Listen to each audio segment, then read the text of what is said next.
إن الحمد لله نحمده ونستعينه ونستغفره ونعوذ بالله من شرور أنفسنا وسيئات أعمالنا من يهده الله فلا مضل له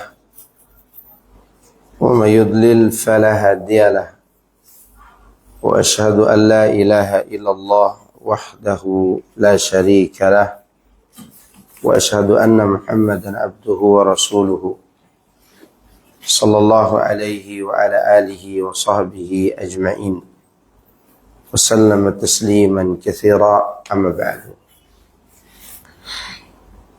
Jemaah sekalian, azani Allah wa iyyakum.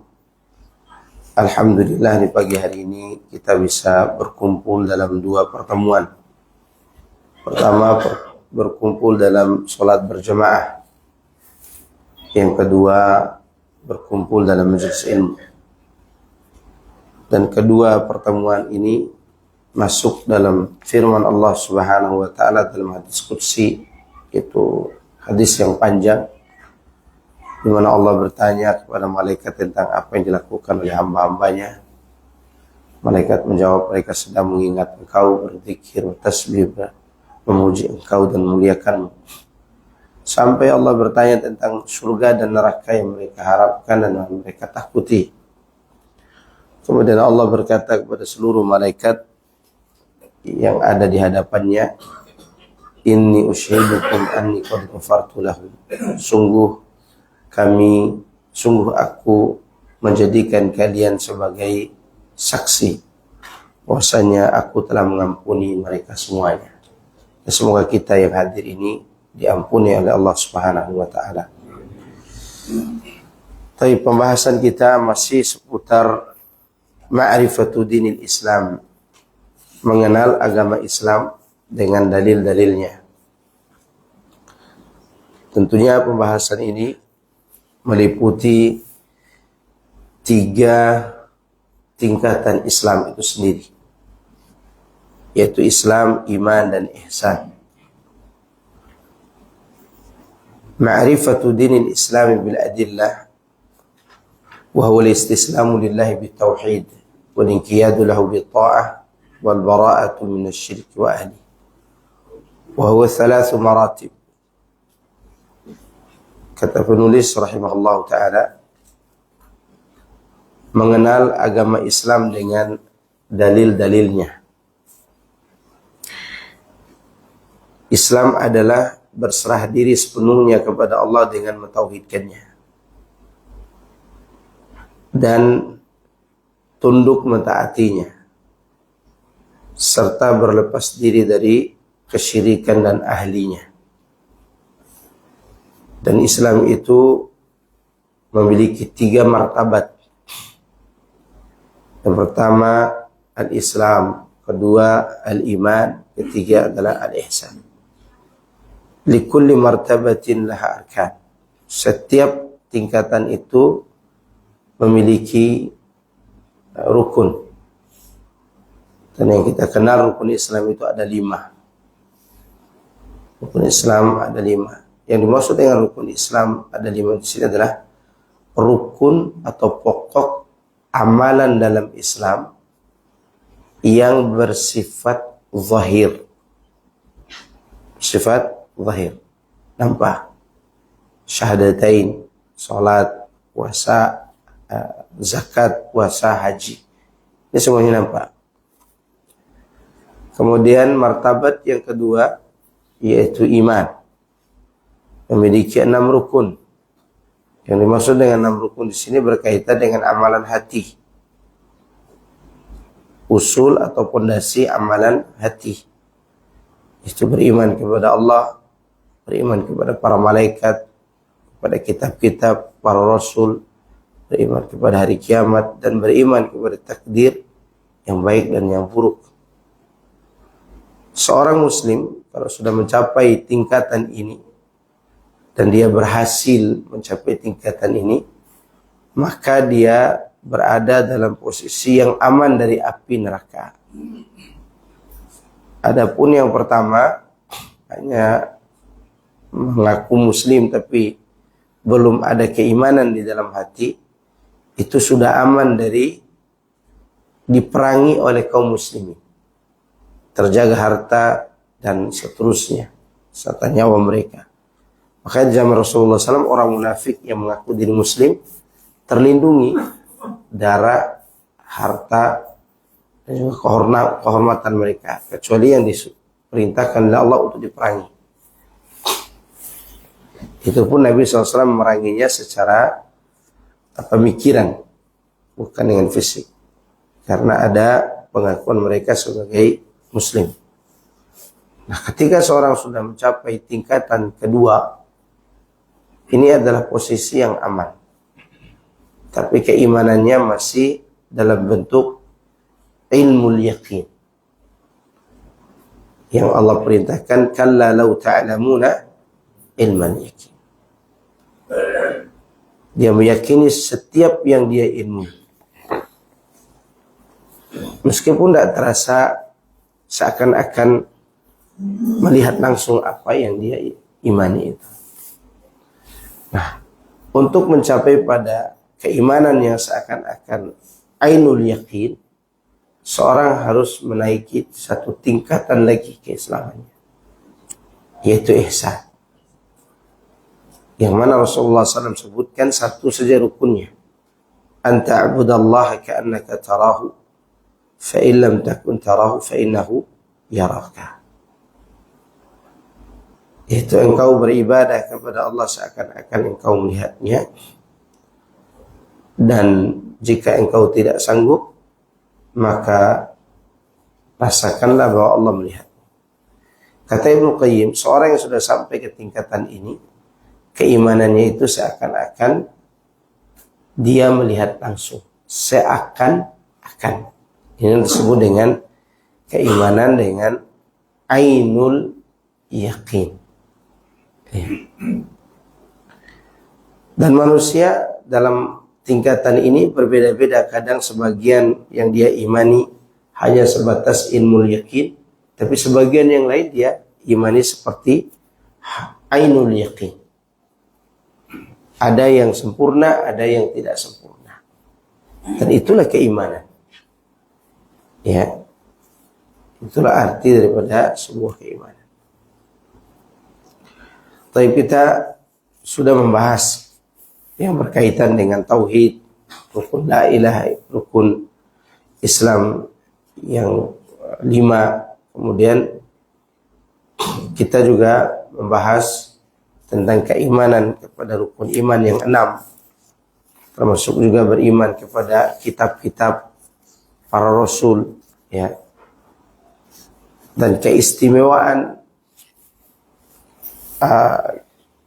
Al-Quran dan juga Rasulullah SAW dalam kaitan dengan dua keimanan, iman kepada kitab-kitab dan iman kepada Rasul, terkhusus kepada Al-Quran dan kepada Rasulullah Sallallahu Alaihi Wasallam. Ya. Keistimewaan Al-Quran dan keistimewaan Rasulullah SAW diantaranya adalah Al-Quran itu menjadi mukjizat bagi Nabi SAW. Mukjizat yang tidak bisa terkalahkan sampai hari kiamat. Dan masih terlihat mukjizat itu Al-Quran itu sendiri. Kitab-kitab samawi yang sebelumnya, baik Taurat, Injil, Zabur, ya, atau suhuf, lembaran-lembaran yang ada pada nabi-nabi sebelumnya, kitab-kitab itu hanya memuat ajaran, tidak menjadi mukjizat. Sedangkan Al-Quran, dia memiliki dua-duanya. Selain memuat ajaran yang dianut, dia juga menjadi apa? Mukjizat. Dan itu adalah sebuah mukjizat yang tidak hanya dilihat oleh para sahabat Nabi, tapi kita juga melihatnya.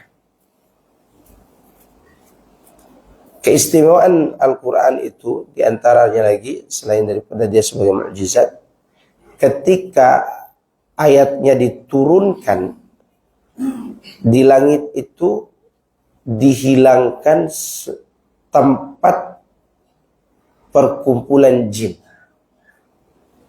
Dulu jin-jin itu bisa memberikan keyakinan kepada orang-orang agar tersesat karena mereka telah mengabarkan kepada tukang sihir dan para dukun berita di langit sebelum berita langit itu sampai ke bumi, sehingga orang-orang lebih percaya dukun dan tukang sihir pada saat itu.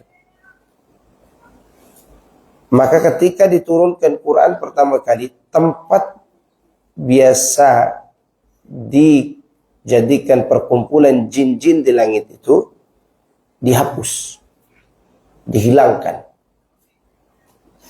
Ya.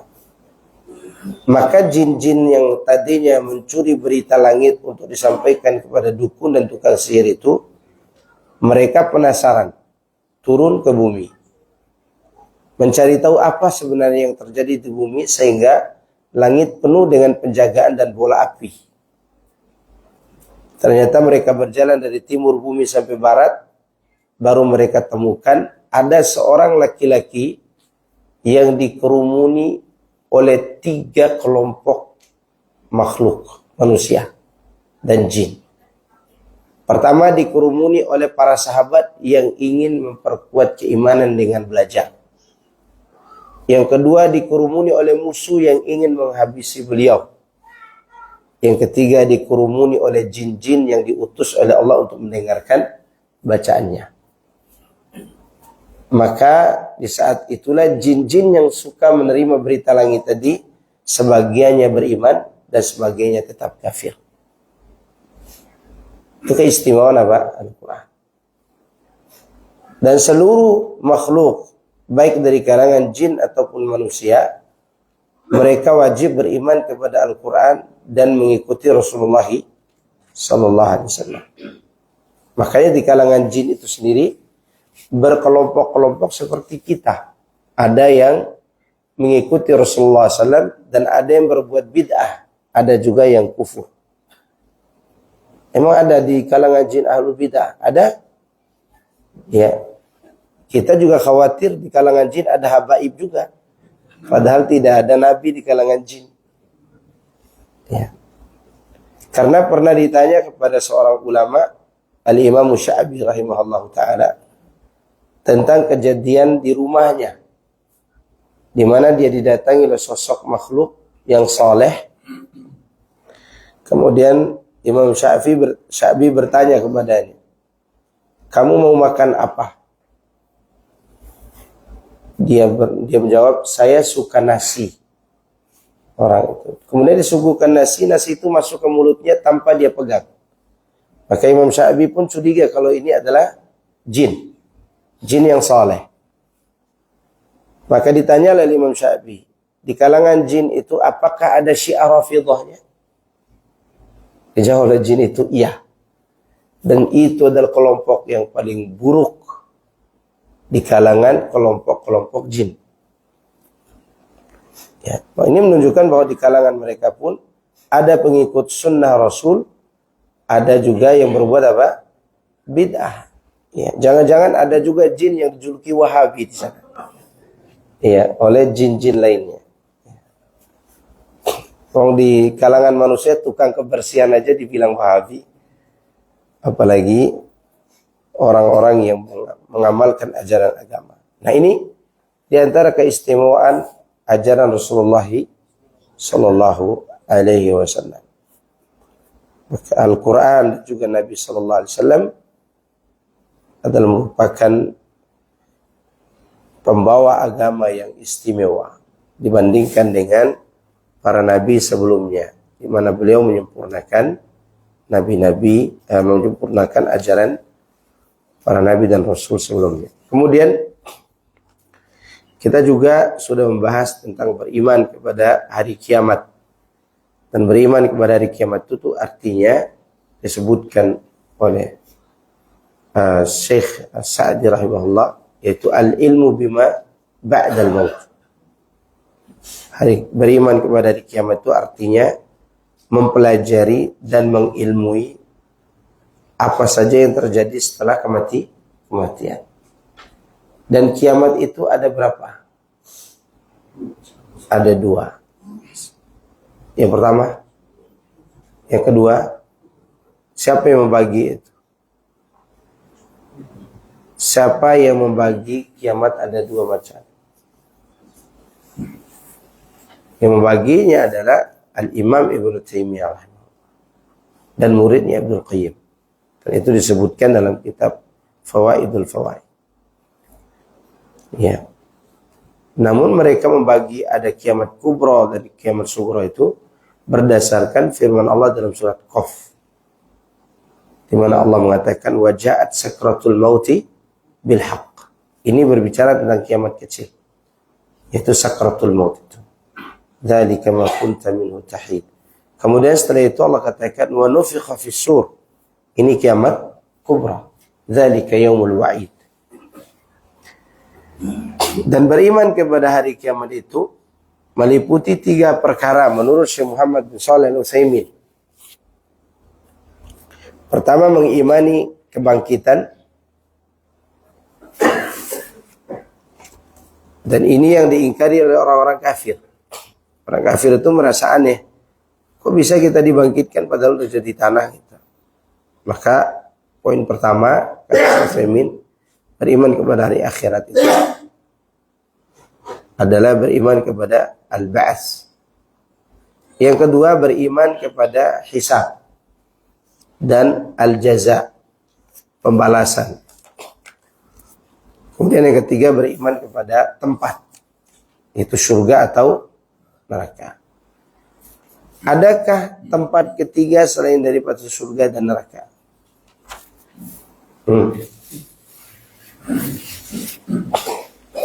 Ini pertanyaan.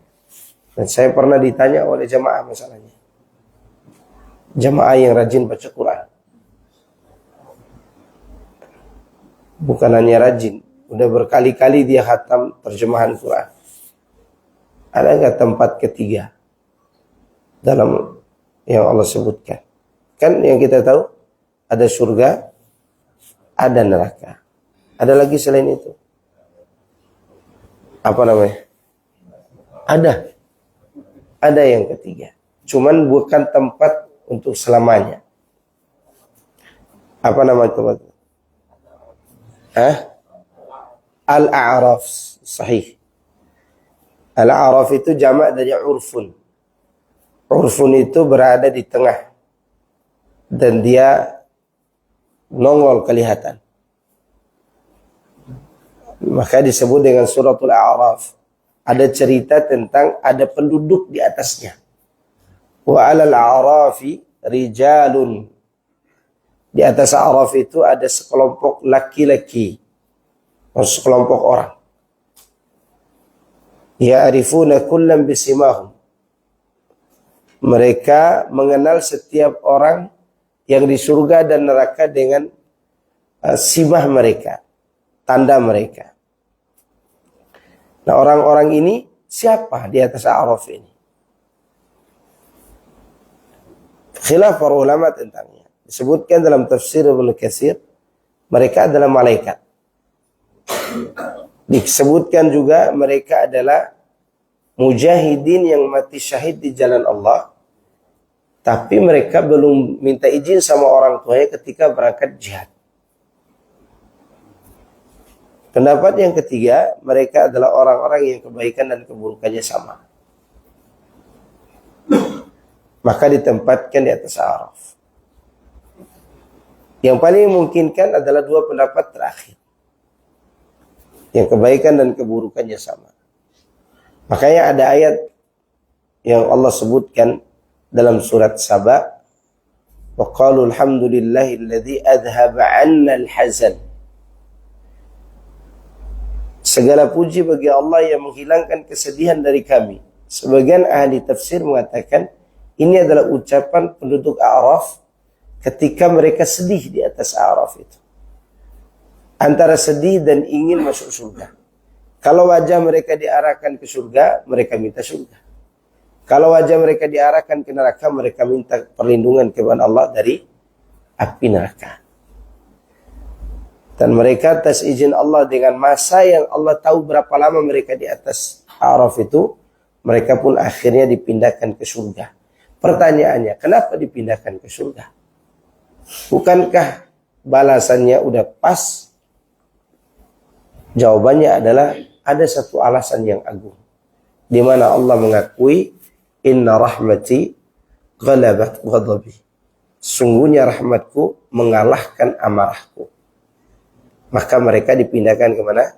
Ke surga. Kenapa ditaruh di A'raf dulu? Itu sebagai bentuk keadilan dari Allah. Ya. Sebagai bentuk keadilan dari Allah. Kalau antum mau baca tentang itu, baca suratul A'raf yang berkaitan dengan surga dan neraka. Di ayat 50-an dan seterusnya. Ya. Jadi ini menunjukkan ada tempat ketiga, namun bukan tempat kekekalan. Tempat tinggal selamanya bukan. Ada juga yang mengartikan A'raf itu adalah pagar pembatas antara surga dan neraka. Tembok pembatas. Nah, bagaimana bentuk temboknya? Tunggu aja dulu episode kehidupan selanjutnya. Kita tidak tahu sekarang. Karena membayangkan pagar di sana tidak sama dengan pagar tol yang kita lihat ini. Jangan kata membayangkan pagarnya bagaimana bentuknya. Rasulullah SAW bercerita tentang bagaimana nikmatnya makanan, bagaimana cantiknya bidadari, tidak bisa dibayangkan. Bahkan Imam Tabari ketika mensifati satu buah-buahan di surga saja, buah bidara, Imam Tabari menyebutkan bidara itu ada 20 warna, 20 rasa, 20 harumnya. Itu baru bidara, belum yang lain. Ya. Ini menunjukkan surga dan neraka itu tidak bisa dibayangkan sekarang. Makanya Allah katakan, "A'dadtu li ibadiyas salihin ma la 'ainun ra'at wa la udhunun sami'at wa la khatara 'ala qalbi bashar." Aku siapkan untuk hambaku yang saleh apa saja yang belum pernah dilihat oleh mata, tidak terdengar oleh telinga, dan tidak bisa dibayangkan dengan hati. Neraka pun demikian. Maka keliru kita membayangkan neraka dengan api yang bergejolak, air ini. Bahkan ada AI ya, yang membuat drama neraka. Ternyata begini neraka kata dia. Ya, diaminkan aja dulu. Kalau ente mau masuk neraka. Ya. Wadiyadzubillah. Neraka tidak bisa dibayangkan panas. Sampai disebutkan dalam Sahih Muslim, saking panas neraka itu ngamuk dia, hampir pecah. Maka Allah bagi jadi dua. Panas sekali yang membakar, dingin sekali juga yang membakar. Ya.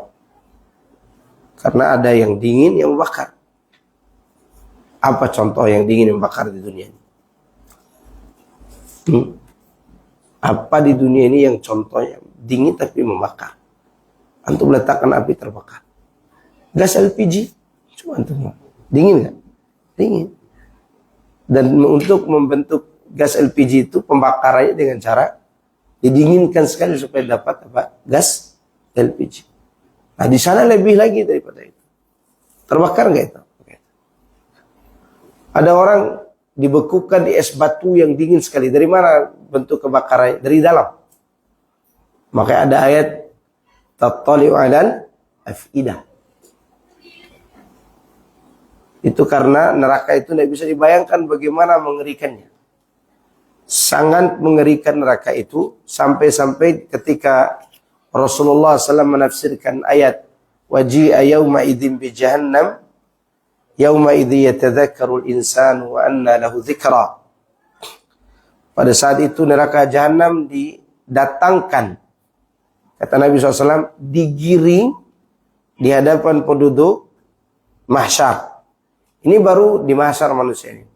Nerakanya digiring di hadapan mereka dalam kondisi mengamuk dan terikat dengan menggunakan 70.000 tali kekang. Setiap tali ada 70.000 malaikat. Bagaimana antum bisa bayangkan neraka itu bagaimana membakarnya? Gak bisa. Bahkan kita juga mengkritik. Ada murotal yang berbicara tentang neraka, kemudian ditimbulkan gambar-gambar neraka. itu tidak seberapa. Jangan sampai itu menjadi keyakinan kita bahwa neraka bentuknya kayak gitu. Ya. Sampai ada keyakinan seperti itu. Nggak bisa dibayangkan. Namanya sesuatu yang diimani, datang kabar, yakini, bukan membayangkan. Kalau kita membayangkan, gila kita besoknya. Gimana membayangkan? Antum bayangkan bidadari itu cantik, kata Nabi. Itu kalau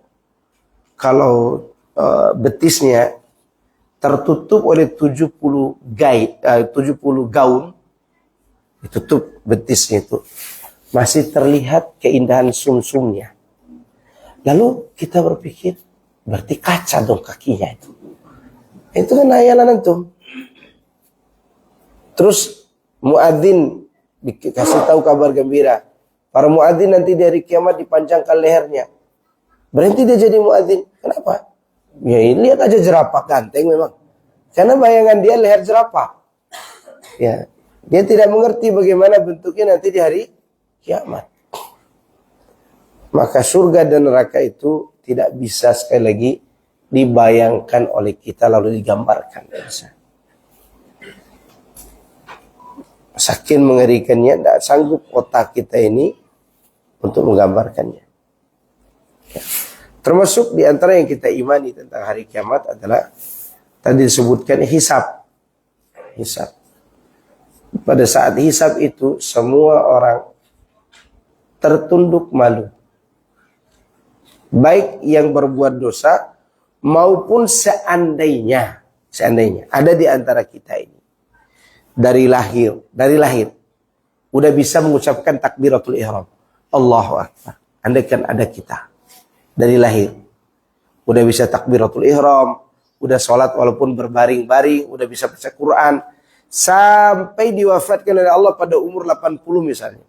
Dari kecil sampai umur 80, tidak ada yang dikerjakan kecuali beribadah kepada Allah dengan penuh keikhlasan, tidak berbuat bid'ah. Ternyata ketika dihadapkan dengan hari kiamat, semua kebaikan itu tidak ada artinya.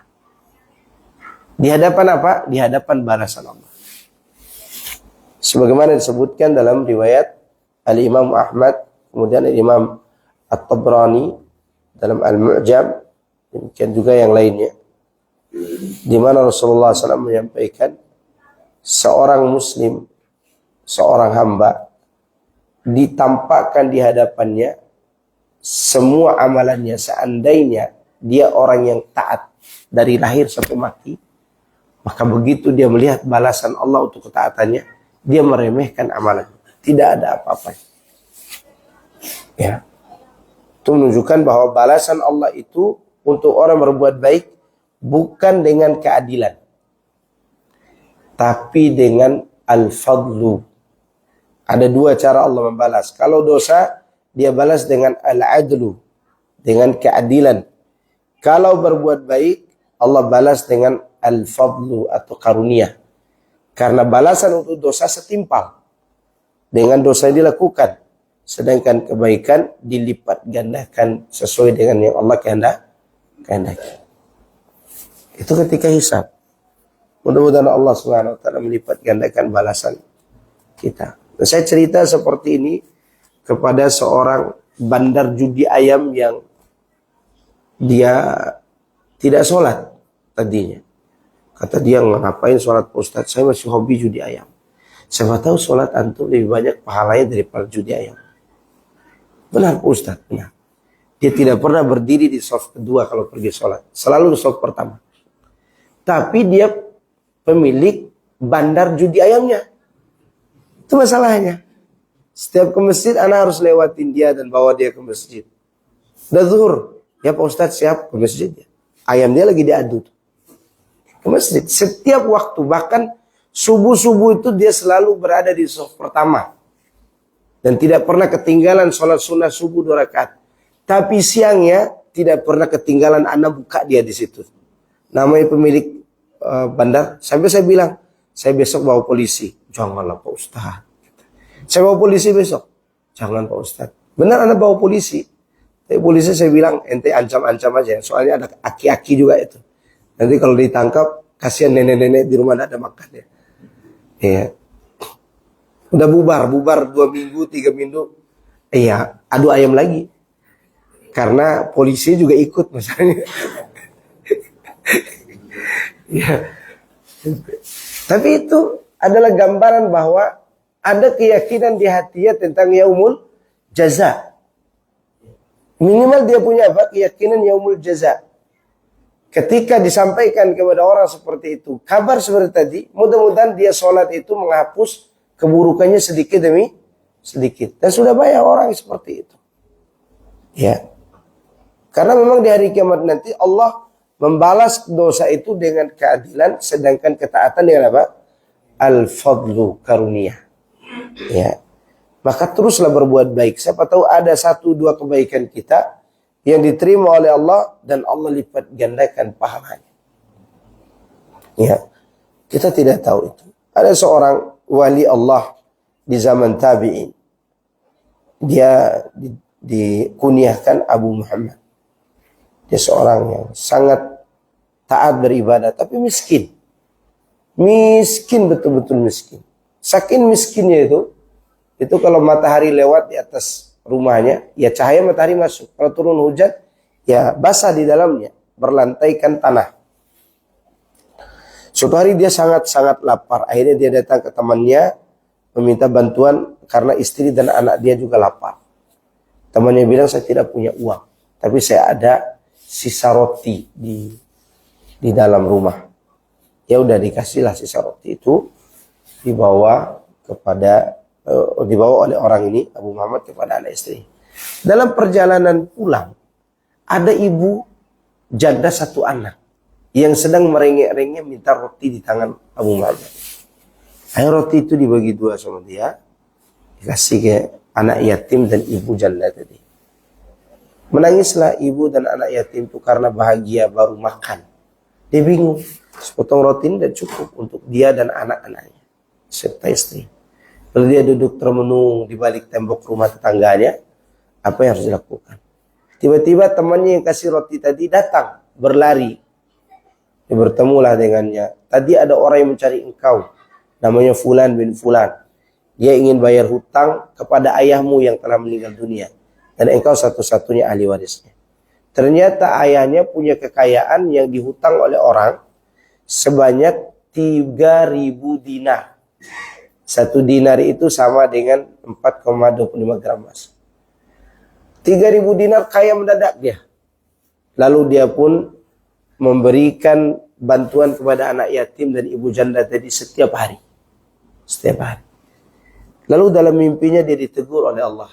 Dia dihadapkan dengan timbangan amal. Semua kebaikan dia kepada anak yatim dan ibu janda tadi menjadi debu, tertiup angin di timbangan kebaikan. Dia udah deg-degan. Tidak ada amalku yang diterima oleh Allah. Tiba-tiba datang gelombang yang begitu besar dalam bentuk air yang memenuhi timbangan kebaikan. Lalu disampaikan oleh malaikat, ini adalah kebaikanmu kepada ibu dan anak yatim ketika kau berikan sepotong roti. Karena saat itu kau berikan dengan penuh keikhlasan. Jadi ada amalan yang dia bisa andalkan. Sedikit tapi bermanfaat. Maka begitu dia datang air yang begitu banyak itu seperti lautan yang banyak sekali. Maka dia pun sadar bahwa amal itu diterima oleh Allah dengan penuh keikhlasan. Dan itu bernilai balasan nanti dari kiamat. Ya. Oleh karena itu, ikhwan fillah, teruslah berbuat baik. Dengan terus berniat baik. Karena Allah akan mewujudkan kebaikan di dunia maupun di akhirat nanti. Ya.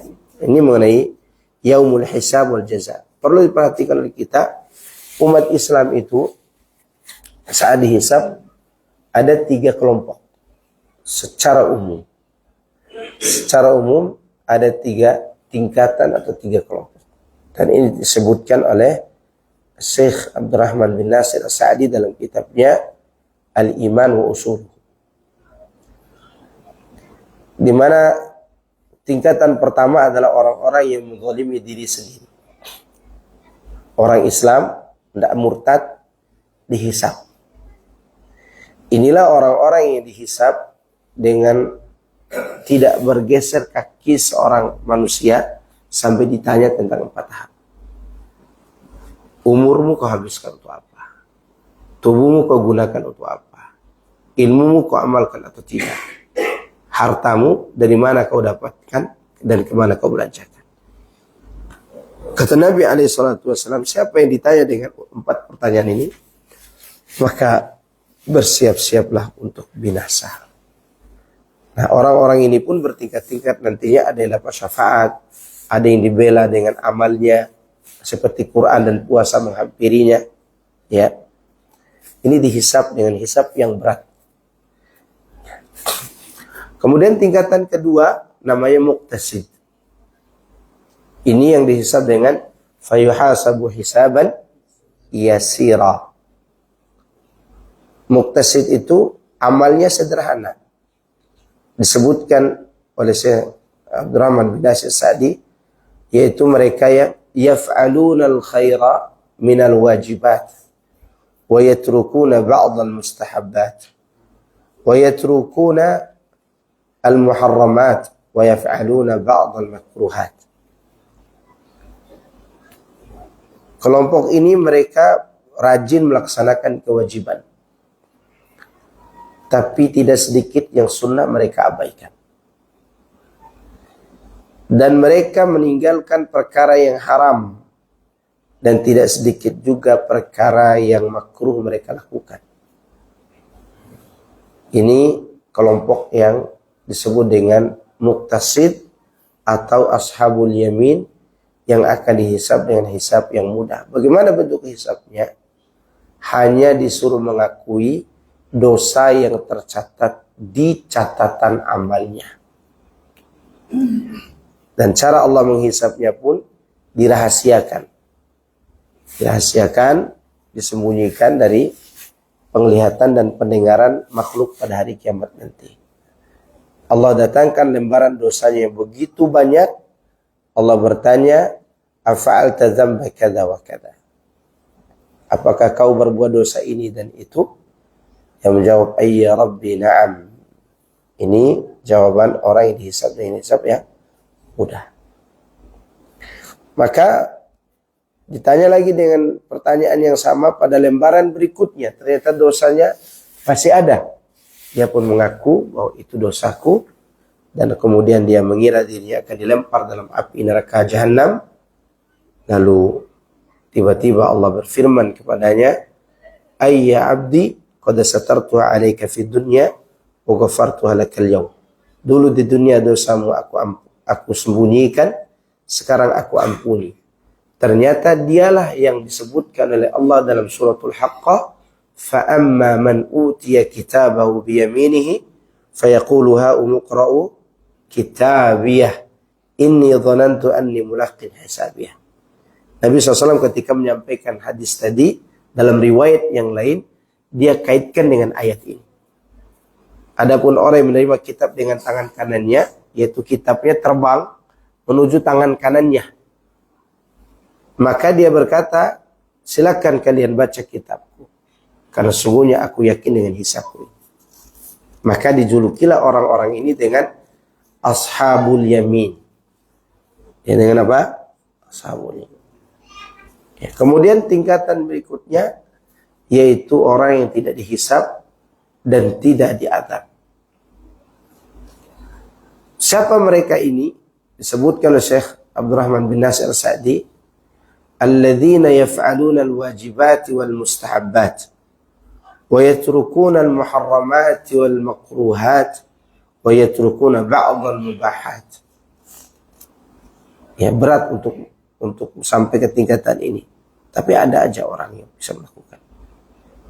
Siapa mereka? Mereka yang melakukan kewajiban-kewajiban, mereka yang melakukan yang sunnah-sunnah, mereka juga meninggalkan yang haram, mereka meninggalkan yang makruh, bahkan sebagian perkara mubah pun mereka tinggalkan. Ini kalau dilihat di zaman ini berat, tapi tidak boleh putus asa. Ya. Jangan kata yang makruh, apalagi yang haram, Yang mubah saja kalau dia melalaikan dari Allah dia tinggal. Inilah orang-orang yang disebut dengan wasabiquna sabiqun ulaikal muqarrabun. Ya. Orang-orang yang senantiasa berbuat baik, senantiasa cepat melakukan kebaikan, dan mereka juga yang cepat mendapatkannya nanti di hari kiamat. Artinya mereka tidak perlu melalui hisab, tidak perlu melalui apa? Azab dulu. Kalaupun melewati sirat, cepatnya sekejap mata. Orang-orang ini. Makanya disuluki dengan al-muqarrabun atau disebut dengan was-sabiquna sabiqun. Ya. Sifat mereka tadi sudah disebutkan, lakukan kewajiban, lakukan yang sunnah, meninggalkan yang haram, meninggalkan yang makruh, bahkan sebagian yang mubah. Itu disebutkan oleh Allah dalam surah Al-Mu'minun ayat 57 kalau salah. Mulai dari ayat itu. Innal ladzina hum min khasyati rabbihim mushfiqun. Wal ladzina hum bi ayati rabbihim yu'minun. Wal ladzina hum bi rabbihim la yusyrikun. Wal ladzina yu'tuna ma ataw wa qulubuhum wajilatun annahum ila rabbihim raji'un. Ulaika yusabiquna fil khairat wa hum laha sabiqun. Ulaika yusari'una fil khairat wa hum laha sabiqun. Kata Allah Azza wa Jalla, sungguhnya orang-orang yang karena khawatir akan azab Rabb-nya, mereka berhati-hati. Berhati-hati di sini takut berbuat yang haram. Ya, takut berbuat yang syubhat. Ya, kemudian dan mereka beriman kepada ayat-ayat Rabb-nya dan mereka tidak berbuat kesyirikan sedikit pun kepada Rabb-nya.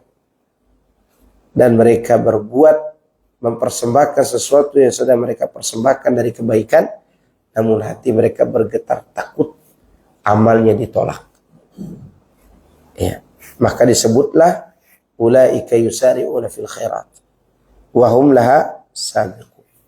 Sifat ini sifat yang dimiliki oleh orang-orang yang tidak dihisab dan tidak diazab. Itu juga yang diisyaratkan oleh Syekh Muhammad Abdul Wahab dalam kitab Tauhid. Di pembahasan man haqqaqa tauhid dakhala al-jannata bighairi hisabin wala adzab. Dibawakan sepotong dalil dari ayat surat Al-Mu'minun tadi. Ya. Semoga kita bisa diselamatkan dalam golongan yang kedua dan ketiga ini. Mudah-mudahan Allah selamatkan kita nanti di hari kiamat. Ya. Ini berkaitan dengan beriman kepada hari kiamat.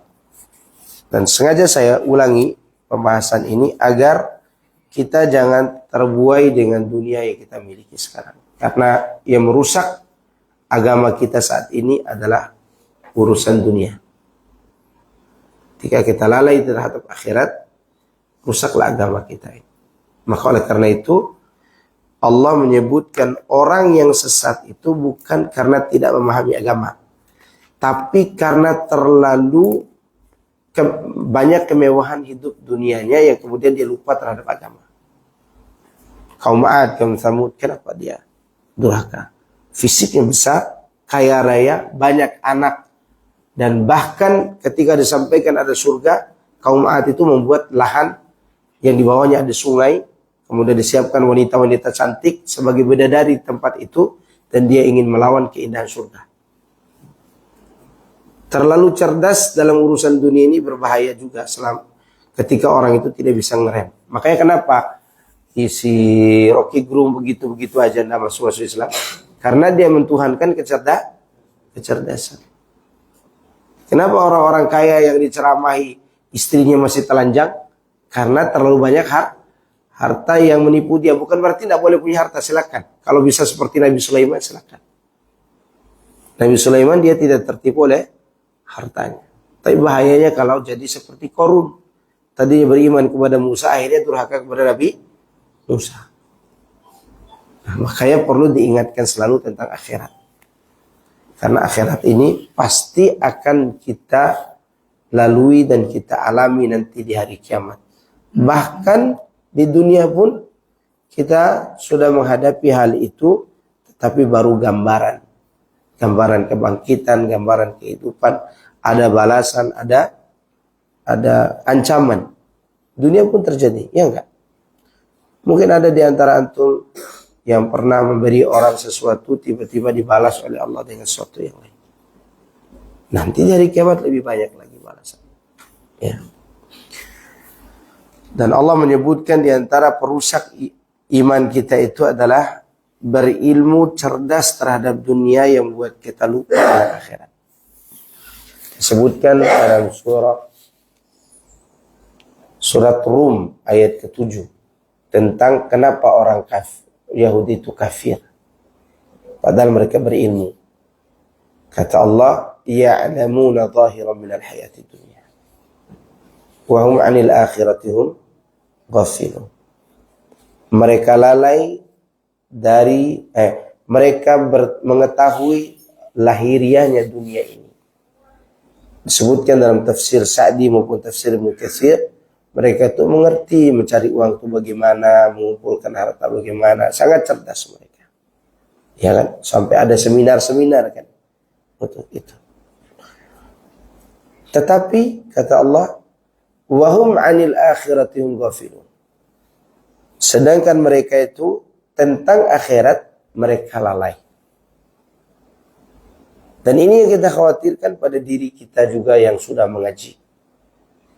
Yang subhanallah dibentangkan harta kepada kita. Antum tahu orang yang istiqomah itu sebagiannya dibentangkan harta untuknya. Agar teruji keimanannya. Makanya Allah sebutkan ada dua kelompok yang istiqomah, dua-duanya itu dibentangkan harta sebagai ujian. Yang satu sebagai ujian apakah dia bertahan di atas keimanan, yang satu sebagai jebakan ketika dia bertahan di atas kekufuran dan kesesatan. Dan itu Allah sebutkan dalam surah Al-Jin. Kalau salah ayat 19, coba antum cek di surat Al-Jin. Kata Allah, wa allaw istaqamu 'ala at-tariqati la asqainahum ma'an ghadaqa. Seandainya mereka itu istiqamah di atas jalan, kami akan menganugerahkan kepada mereka ma'an ghadaqa, air yang bersih. Disebutkan tafsir di dalam tafsir Ibnu Katsir, ma'an ghadaqa yaitu al-malul katsir, harta yang banyak. Jalan yang dimaksud di dalam ayat tadi, andaikan mereka istiqomah di atas jalan, disebutkan juga dalam tafsir Ibnu Katsir ada dua tafsiran ayat jalan tersebut. Pertama, jalan kesesatan yang ditempuh oleh orang sesat. Orang-orang sesat itu tetap diberikan apa? Harta. Ketika mereka konsisten di atas jalan kesesatan itu. Untuk apa? Lanjutan ayatnya, linaftinahum fi. Agar kami membuat fitnah pada mereka. Artinya merencanakan jebakan buat mereka di atas harta itu. Oke. Dan tafsir kedua tentang jalan itu istiqomah di atas jalan yang lurus. Untuk apa harta dibentangkan buat orang yang istiqomah di atas jalan yang lurus? Sama. Linaftinahum fi. Tapi fitnah yang ada di penafsiran buat orang yang beriman artinya bukan jebakan. Tapi ujian keimanan. Apakah kita tetap akan beriman atau tidak? Maka jangan heran ada orang rajin mengaji. Ketika dia susah ngaji terus. Begitu dia punya toko A, B, C, D. Jangan kata mengaji. Mengeja aja udah tidak mau dia. Ya, baca Iqra udah tidak mau. Apalagi hadir ke kajian. Itu ujian ikhwan. Orang istiqomah di atas kebaikan. Dan yang konsisten di atas keburukan. Sama diuji dengan harta. Maka oleh karena itu kita perlu mengingat kembali seperti pesanan Imam Syafi'i, jadikan kematian selalu berada di pelupuk matamu dan selalu ingatlah bahwa dirimu akan diberdirikan di hadapan Allah untuk dihisab dan dibalas.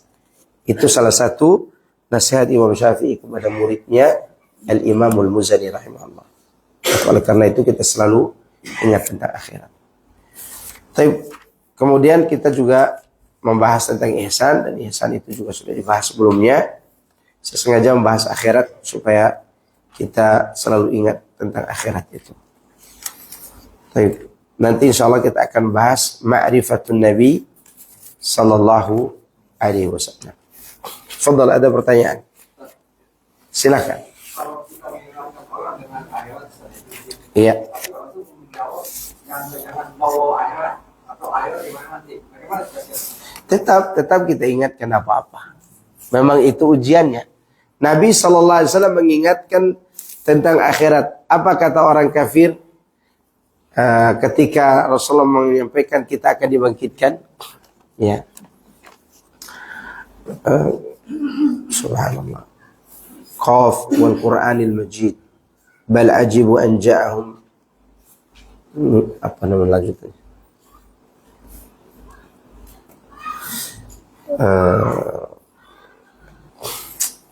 Aidza mitna wa kunna turaba dzalika raj'un ba'id.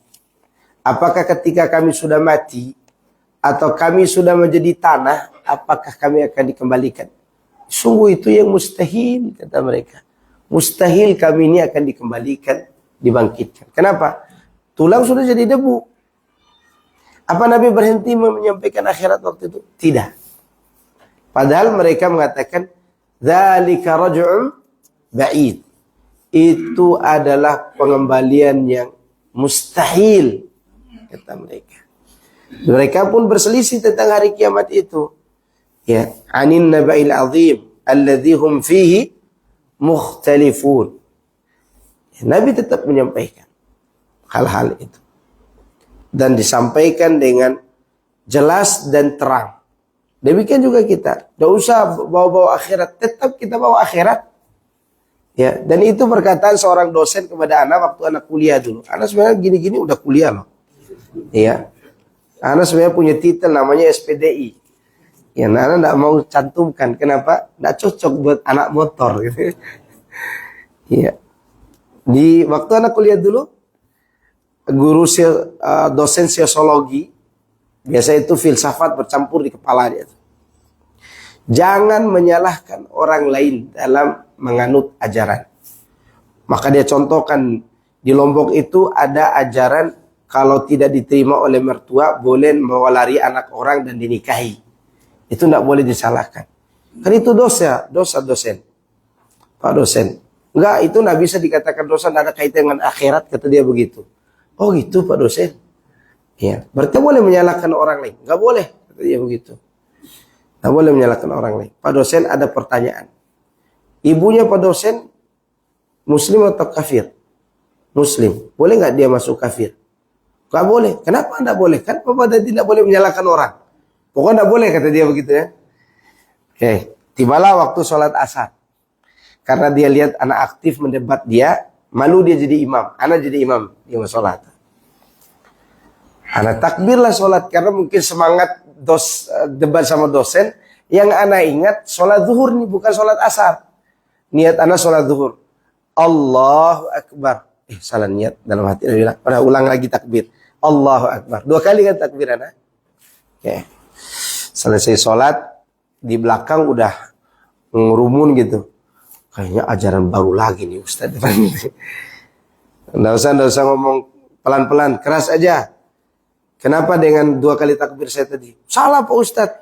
Katanya begitu. Pak dosen, tolong jelaskan Pak dosen. Kalau itu ajaran saya boleh nggak disalahkan? Diam dosennya itu. Gimana dia mau benarkan itu ajaran yang salah?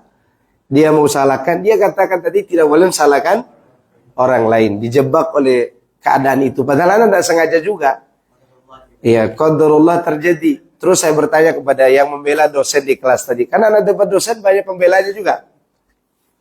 Karena yang membela ini adalah orang-orang yang suka ngerokok, yang pernah debat tentang rokok. Akhirnya, Bapak-bapak sekalian, kalau sekiranya tadi ajaran saya benar apa salah? Salah Pak Ustaz. Tuh kan kalian makan sendiri pendapat kalian. Tidak boleh menyalahkan orang lain, tapi kalian salahkan saya juga. Itulah kesalahan kita ketika kita tidak berani menyalahkan orang. Seandainya tadi ajaran saya, maka berhak bapak-bapak menyalahkan. Karena itu menyalahi agama. Berarti ini ada kaitannya dengan akhirat, ada kaitannya dengan agama. Sama begitu. Kemudian yang kedua, saya mau jelaskan, tadi itu saya lupa sebenarnya, bukan ajaran saya itu. Saya lupa kita ini sholat asar, saya niat sholat duhur, maka saya ulangi takbir. Karena takbir yang pertama batal. Oh gitu Pak Ustadz, ya. Nanti kalau saya masuk kelas, saya debat lagi di dosen. Gitu. Terus dosennya bilang, Pak Ustadz, kayaknya sudah selesai jam saya, kata dia begitu. Kalau gitu saya pulang aja. Saya pulang. Sejak itu saya tidak disuruh kuliah. Tapi disuruh ulangan saja. Karena bikin ribut di kelas katanya. Gimana mereka orang filsafat? Anak juga tidak tahan dengar syubhat. Gitu. Tapi ini mengenai dakwah tetap harus lanjut. Tidak boleh kita mundur, tidak boleh. Diajak orang, tidak boleh. Anak beberapa kali menyampaikan akhirat itu kepada orang yang mabuk. Kepada orang yang ini. Mereka awalnya memang menolak. Sampai ada orang ini mabuk terus setiap hari. Sampai istrinya datang curhat ke rumah anak. Istrinya curhat. Dan suaminya juga curhat ke anak. Gara-gara istrinya dia mabuk gitu. Di suaminya pernah kita sampaikan. Bang, kalau begini terus. Nanti di hari mahsyar berat. Enggak apa-apa. Tanam kayu aja di sana. Tanam pohon supaya kita bernaung di bawah pohon. Enak aja enggak ada pohon di sana Pak. Artinya dia ingin menghindari pembahasan tentang akhirat itu. Sampai suatu hari, dia mabuk jam 12 malam depan rumah anak. Bang, mabuk terus, kasihan istri. Justru gara-gara istri saya mabuk Pak Ustadz, kata dia begitu. Ngomel mulu, kata dia begitu. Maka saya mabuk aja, kata dia. Daripada ribut di rumah. Besoknya anak kasih tahu begitu istrinya. Bahwa gara-gara kamu ngomel terus dia mabuk. Ternyata rumah tangga itu baik juga setelah itu. Dia minta baju koko, mau pergi ke masjid, segala suaminya. Dan udah berhenti minum. Udah berhenti minum, alhamdulillah. Satunya suka mabuk di jalan, gangguin kita. Karena dia dengar kabar, anak ini teroris. Yang mabuk pokoknya. Sampai dia tarik jenggot saya. Woi, jenggotmu udah kayak kambing, kata dia begitu. Ya asal jangan dikutuk seperti maling kundang kayak kambing juga gitu kan. Karena tepuk-tepuk pundaknya begini. Besoknya subuh dia sholat di masjid. Kadang orang itu tidak perlu dibalas, tapi perlu disikapi dengan apa? Dengan baik. Nah, pukul pundaknya. Bang, saya tidak akan seperti maling kundang jadi kambing dikutuk oleh ibu jadi batu yang itu. Jangan ke masjid. Sholat dia, sholat. Bahkan kalau kemana-mana dia minta dia jadi sopirnya. Nah ini jangan pernah putus asa. Kadang penolakan mereka itu adalah pengetesan apakah kita akan sabar berdakwah atau tidak. Karena menyampaikan kepada orang itu butuh 3 hal selain daripada keikhlasan dan mutaba'ah. 3 hal yang paling penting. Keberanian, kesabaran, dan ilmu. Jangan sampai cacat salah satu. Orang punya ilmu, sabar, tapi tidak berani, gemetaran mimbar. Ya kan? Takut. Ada orang punya ilmu, berani tapi tidak sabar, ngambek, ngamuk, baperan. Ada orang sabar, berani tapi tidak berilmu, menyesatkan orang. Ya enggak? Ada enggak orang berani dan sabar berdakwah, tapi dia tidak punya ilmu? Banyak, jemaah tabligh contohnya. Sabar dia, berani dia, tapi tidak punya ilmu. Ya enggak? Tapi 3-tiganya harus ada. Ilmu, berani, dan sabar. Ya, begitu. Sabar saja tuh. Dan tetap berani. Maka antum harus hadir terus belajar di sini supaya dapat ilmunya. Fadhal, ada lagi yang lain? Itu terkait dari pengajian yang kisah-kisah yang diceritakan oleh Ustaz, terkait dari yang juga amalannya hapus misalnya, terus membandingkannya dengan yang di kelas dia bisa penuh amalannya. Kemudian juga ada tadi yang kamu ayam, bandar sarap, dan sebagainya. Nah ini pertanyaannya adalah kalau misalnya ada muslim di badan di dunia nyata, dia soleh, kemudian dia juga profesor misalnya. Profesor di bidang bukan agama tapi duniawi. Nah ini bagaimana kan nanti misalnya apakah bisa membawa keprofesoran di bidang teknik misalnya, bahwa dia ke surga, atau kemudian malah yang ini juga kata Quran dan sebagainya malah ini nggak itu oleh Allah itu bagaimana Pak? Baik, barakallahu fikum. Mengenai amal akhirat dan amal dunia, berarti ilmu dunia dan ilmu akhirat. Syekh Utsaimin menyebutkan ilmu yang paling bermanfaat tentu ilmu akhirat. Maka tidak ada ilmu yang disebut ilmu saja kecuali ilmu akhirat. Ilmu agama maksudnya. Ayo kita belajar ilmu. Berarti yang dipahami oleh kita ilmu apa? Dunia. Ilmu agama. Kalau ilmu dunia harus disebutkan ekornya. Ayo kita belajar ilmu matematika. Belajar ilmu IPA gitu. Karena dia tidak bisa dimutlakkan ilmu. Oke. Mengenai ilmu dunia, apakah bisa mengantarkan pelakunya ke surga? Ya, dengan dua manfaat. Pertama, manfaatnya umum kepada seluruh makhluk. Ya, yang kedua, memajukan Islam. Umum kepada seluruh makhluk, contohnya apa? Ilmu kedokteran. Ada dokter hewan, ada dokter manusia, manusianya ada yang beriman, ada yang kafir juga kan pasiennya. Ini ilmu kedokteran, ilmu dunia dan sangat bermanfaat. Sama seperti teknik. Misal dia membuat senjata untuk berjihad. Itu termasuk ilmu dunia yang membantu perkembangan apa? Islam. Dan ini bisa menjadi pengantar dia ke surga. Ya. Mengenai ilmu akhirat, kenapa banyak orang juga yang masuk neraka dengan ilmu agama? Boleh jadi dia ujub. Boleh jadi dia sum'ah. Boleh jadi dia remehkan orang lain.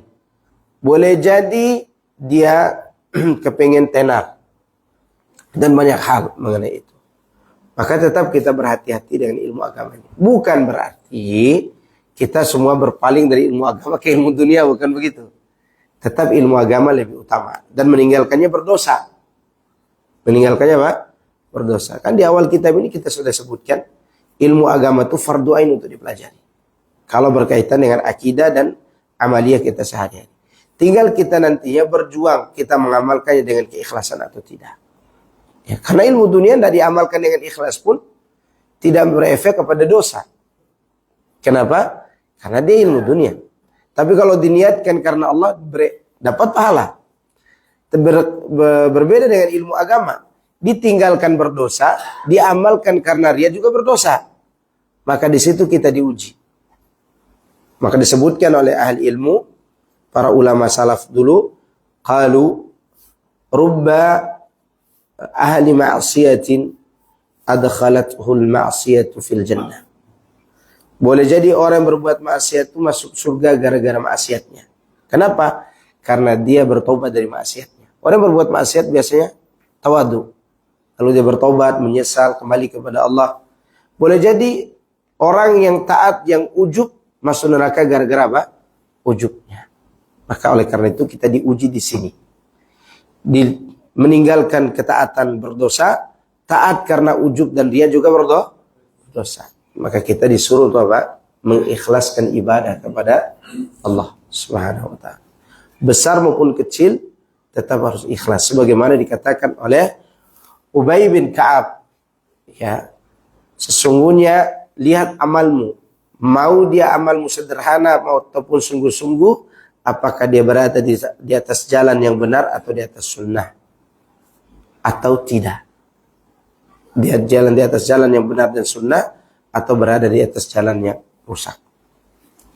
Baik, ini mengenai amal ini. Dan ini peringatan buat kita. Tetap harus menjaga apa? Hati. Jangan ujuk kepada pelaku maksiat. Kita menganggap diri kita hebat. Bukan begitu maksud dan tujuan kita belajar. Tujuan kita agar semakin tawadu. Makanya disebutkan sifat wali Allah di dalam surat Al-Furqan. Yang pertama Allah sebutkan setelah Allah sebutkan wa ibadur rahman alladzina yamshuna 'alal ardi hauna wa idza khatabahumul jahiluna qalu salama. Hamba-hamba Ar-Rahman, wali Allah maksudnya mereka yang berjalan di muka bumi dengan hauna. Hauna dua maknanya. Berjalan dengan ketaatan kepada Allah dan rendah hati kepada sesama. Bagaimana bentuk rendah hati dan tawadhunya? Jika orang bodoh mengata-ngatai dia mengucapkan ucapan yang selamat sebagai balasannya. Selamat dari kezaliman dan selamat dari dosa. Ya kadang karena kita taat, kita merasa diri ente itu neraka ente. Nah, itu kalimat yang tidak perlu diucapkan. Maka kita ucapkan semoga engkau mendapatkan hidayah atau insya Allah saya tidak akan menjadi seperti yang antum katakan. Boleh mengucapkan hal itu. Dan itulah sifat para wali-wali Allah Subhanahu wa taala yang Allah tonjolkan dalam surah Al-Furqan itu. Baru disebut mereka orang yang bertauhid, suka berinfak, takut neraka, mereka orang berdoa Rabbana hab lana min azwajina dan seterusnya. Setelah disebutkan sifat rendah hati itu. Cukup ya? Satu lagi. Ilmu dunia itu apa bisa menjadi amal jariah, Pak? Bisa selama ilmu dunia itu untuk dua hal tadi. Seperti kedokteran, ilmu tentang persenjataan untuk jihad. Bisa antum bisa mewujudkan sebuah ilmu untuk membuat senjata yang tidak dimiliki oleh orang kafir. Lalu itu digunakan untuk berjihad, amal jariah. Amal jariah. Ya. Kayak dalam matematika itu juga. Iya, amal jariah. Orang tidak bisa hitung ilmu waris tanpa matematika. Tidak bisa itu. Tidak bisa juga dihitung ya hal-hal yang berkaitan dengan agama, yang berkaitan dengan hitungan tanpa ilmu. Bahasa, matematika, kimia juga ilmu yang berguna sebenarnya. Ilmu tentang puspitek lah gitu ya. Ya puspitek gitu ya. Ya, itu juga termasuk. Tergantung niat. Ya kalau cuman gaya-gayaan aja ya gaya-gayaan yang dapat. Walaupun boleh-boleh aja, tapi yang terbaik niatkan untuk apa? Manfaat buat orang banyak. Dan masuk dalam sabda Nabi, sebaik-baik kamu adalah yang paling bermanfaat bagi orang lain. Nah, cukup ya. Subhanakallahumma wa bihamdika, asyhadu an la ilaha illa anta, astaghfiruka wa atubu ilaik. Assalamualaikum warahmatullahi wabarakatuh.